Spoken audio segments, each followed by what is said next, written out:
Paus Fransiskus meninggal dunia pada usia 88 tahun setelah 12 tahun memimpin Gereja Katolik. Ketika seorang paus wafat, rangkaian ritual berusia ratusan tahun dimulai. Orang pertama yang diberitahu dan juga mengkonfirmasi kematian paus adalah Camerlengo.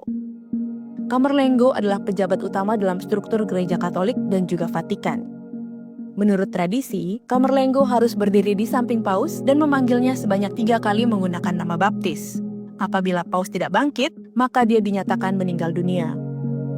Para kardinal akan diberitahu dan setelahnya apartemen kepausan segera ditutup. Salah satu ritual yang dilakukan setelah itu adalah mematahkan cincin paus. Prosesi ini dilakukan sebagai penanda berakhirnya masa kepemimpinan paus. Baru setelahnya, berita kematian paus diumumkan ke publik dan masa berkabung selama 9 hari dimulai.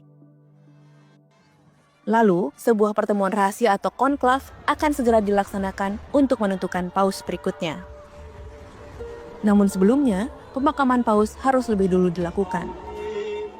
Pemakaman Paus Yohanes Paulus II pada 2005 tercatat menjadi salah satu pemakaman terbesar dalam sejarah, dengan dihadiri langsung oleh 4 juta jemaat yang memenuhi Vatikan.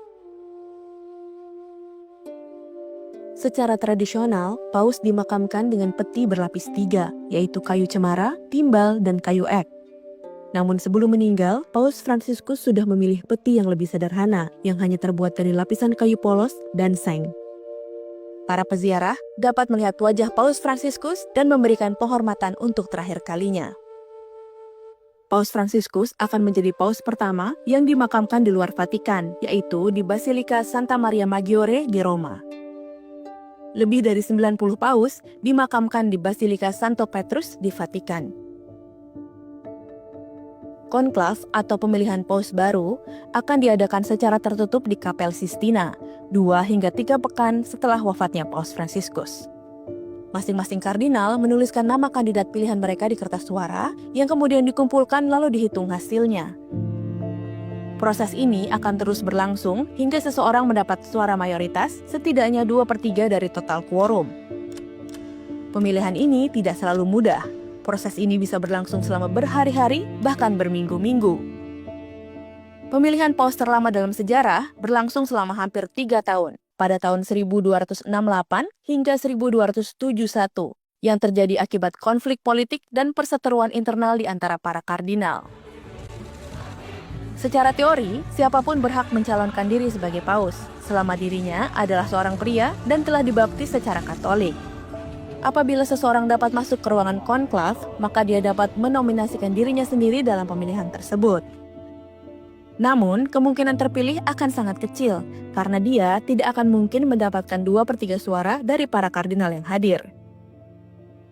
Ketika Paus Fransiskus terpilih pada 2013, dia mencatatkan sejarah sebagai paus pertama yang tidak hanya berasal dari Argentina, tapi juga benua Amerika.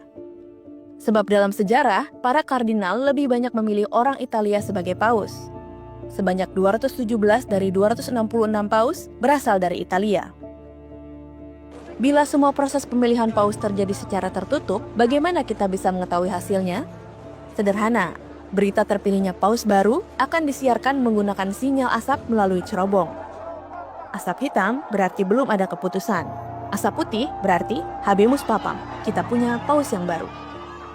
Setidaknya 1 jam setelah asap putih muncul, paus baru akan tampil di atas balkon yang menghadap ke lapangan Santo Petrus.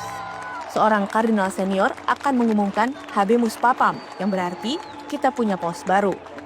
Dan yang dinanti-nanti para umat, nama paus baru. Para paus biasanya akan memilih nama baru yang berbeda dengan nama lahir mereka.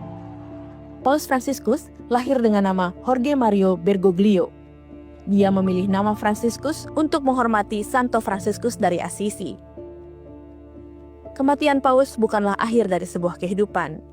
Kematian paus menjadi awal dari prosesi kuno dan rahasia yang akan menentukan masa depan Gereja Katolik. Maka dari itu, kini penduduk dunia sekali lagi menantikan munculnya asap putih dari cerobong di Vatikan.